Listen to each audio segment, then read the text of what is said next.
So, guys, we have talked a lot about Christian Parker's new defensive strategy, the scheme, the changes he is bringing to this Cowboys defense. But honestly, there is one thing we never really got into, and that is the green dot. You know, the green dot player is not just any random guy on the defense. This is the one player that Christian Parker is going to communicate with directly through the radio in his helmet. Every single play, Parker calls the defense from that box, and that one guy is the only one hearing it on the field. He has to turn around, look left, look right, get all 11 guys lined up before that play clock runs out. So basically, this guy is the quarterback of the defense. And today, I am going to explain exactly who can be that green dot in Christian Parker's new defense and what Brian Schottenheimer has said about it. What's up, Cowboys? Welcome to the NFL Playbook Cowboys. If you're new here, don't forget to hit that subscribe button. Now look, before we get into who is going to be the next green dot for this Cowboys defense, we need to talk about what happened last year. Because if we do not understand what went wrong, we are never going to appreciate why this decision matters so much right now. Last season, the Cowboys handed the green dot to Kenneth Murray Jr. And honestly, I want to give him credit because when he first came to Dallas, he came in with the right mentality. He said it himself. I am looking to be the dude, the guy in the middle running everything. I feel like that is when I am at my best, when I am running the show. And Cowboys Nation loved that energy. We needed somebody to step up and take ownership of this defense. But here is the thing, saying you can run the show and actually running the show are two very different things. Week 1 against the Eagles, Murray got the green dot, 62 defensive snaps running the defense, and what happened? The cracks showed up almost immediately, guys out of position, coverage busted, communication breaking down at the worst possible moments. And I am not just saying this from watching the games, the numbers backed it up completely. Murray finished the 2025 season with an overall PFF grade of 38. There were 88 qualified linebackers in the entire NFL that season, and Murray ranked 86 out of 88. That is not a down year. That is a guy who was genuinely struggling at the NFL level while wearing the most important helmet on the defense. And it got worse. His run defense grade was 31, dead last. 88th out of 88 qualified linebackers in the entire league. The guy responsible for setting up the defense and communicating every single call was the worst run defender at his position in the whole NFL. On top of that, he had 11 missed tackles and was allowing a 99.7 passer rating when targeted in coverage. Opposing quarterbacks were actively hunting Murray and winning almost every single time. And despite all of that, Murray still played 870 defensive snaps that season. 36 among all linebackers in snap count. So we were out here playing one of the worst linebackers in the league more than almost every other team was playing their guys. Cowboys Nation felt that frustration. Something was not right with this defense, and a big part of it was coming from the middle. So when the offseason came and the Cowboys decided not to bring Murray back, honestly, I understood it. Management looked at those numbers, looked at that film, and made the call. It was time to move on.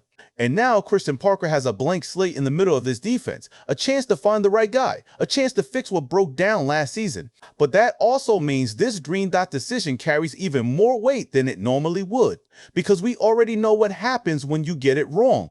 Now, let me tell you what Jerry Jones said about the green dot position. He called Caleb Downs the quarterback of the defense. And when the owner of the Dallas Cowboys says something like that about a rookie, Cowboys Nation gets excited. Because Caleb Downs is a special talent. The athleticism is real. The football IQ is real. This kid was not brought here to sit on the sideline and watch. But here is the thing people are missing. There is a massive difference between being the quarterback of the defense eventually and being the green dot player right now in week 1 of your very first NFL season. And I was not the only one thinking this. Former Cowboys safety George Teague came out and said it openly. He warned that you cannot put that kind of mental load on a rookie defensive back in his first year. And when a guy who has actually worn that Cowboy star says something like that, we need to listen. And now, let me tell you that Brian Schottenheimer and Christian Parker have made it pretty clear that the green dot is going to live in the linebacker room, not in the secondary. And that one statement tells you everything you need to know about where Caleb Downs stands in this conversation right now. So, now, if the green dot belongs in the middle of this defense, then that brings us to the two guys who are actually going to be competing for it. The first name is DeMarvion Overshown. And we should not be surprised because this man is a homegrown Texas Alpha. Before he ever wore the star, he was the heart of the Texas Longhorns. He moved from safety to linebacker, and by 2022, he was dominating college football with 96 tackles and 4 sacks, earning first-team All-Big 12 honors. Jerry Jones saw that raw aggression and the Cowboys took him in the third round of the 2023 draft. But then the injury bug hit hard. A torn ACL wiped out his rookie preseason. Yet when he finally stepped on the NFL field in 2024, he put up 5 sacks, 90 combined tackles, 4 pass breakups, and a Thanksgiving pick 6. Any linebacker in this league would be proud of that production. And he did all of that before another knee injury ended his year early. Now he is coming into year 4 fully healthy, no knee brace, no limitations, just DeMarvion Overshown with everything to prove in a contract year. And contract years bring out a different level of hunger. When your next deal is on the line, you show the world exactly what you are made of. A fully healthy DeMarvion Overshown running this defense with that green dot on his helmet is one of the most exciting things I can picture for this Cowboys team in 2026. But there is another guy in this conversation who might actually have the edge right now. And that is Dee Winters. He was originally a 6th-round pick for San Francisco back in 2023, but the Cowboys traded a 5th-round pick to bring him to Dallas, and some people looked at that like a simple depth move. But when you dig into what Winters actually brings you, realize this was very calculated. Last season, Dee Winters had the best year of his career, putting up 101 tackles, a massive career high. What stands out on film is how fast he attacks the ball while keeping his gap discipline. Coming from a safety background, his zone recognition and ability to read what the offense is doing before the snap is genuinely impressive for a young linebacker. But you know what? Former 49ers coach Nick Sorensen is now right here on his Cowboys coaching staff. Sorensen knows Winters personally, watched him every single day in practice out in San Francisco. And Winters actually got green dot practice reps with the 49ers. Not in real games, but their coaching staff trusted his football IQ enough to train him on those communication responsibilities. Then we have another rookie, Jaishawn Barham. The Cowboys used their 3rd-round pick in the 2026 draft on this guy. Christian Parker himself has said Barham is going to start his NFL career at the Mike linebacker position. And when the defensive coordinator is telling you where a rookie is going to line up before he even plays a single snap, that means something. Now look, the film on Barham is genuinely exciting. At Maryland and Michigan, he showed you he can drop back in coverage, rush off the edge, and do things at linebacker that most guys his age cannot do. The athleticism is real. The versatility is real. But here is the problem. This is the same exact conversation we had with Caleb Downs. There is a massive difference between being a future playmaker and being ready to manage defensive alignments on day 1 of your very first NFL season. Asking a true rookie to wear that green dot helmet is a gamble. And we already know what happens when this defense gambles on somebody who is not ready. We watched it all of last season. Then we have another name, and that is Jalen Thompson, a safety. Brian Schottenheimer is actually floating the idea of putting that green dot in the secondary. And I know what you are thinking. We already said the green dot lives in the linebacker room. But Schottenheimer has gone on record calling Thompson a legitimate early favorite to handle play calling from the defensive backfield. And here is why that actually makes sense. Thompson was Dallas's premier veteran signing in free agency this offseason. The scheme knowledge this guy brings is serious.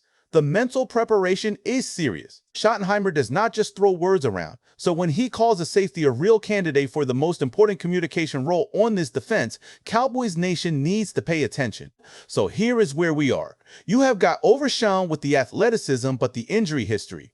Winters with the experience and the coaching staff connection but 0 actual green dot game reps in the NFL.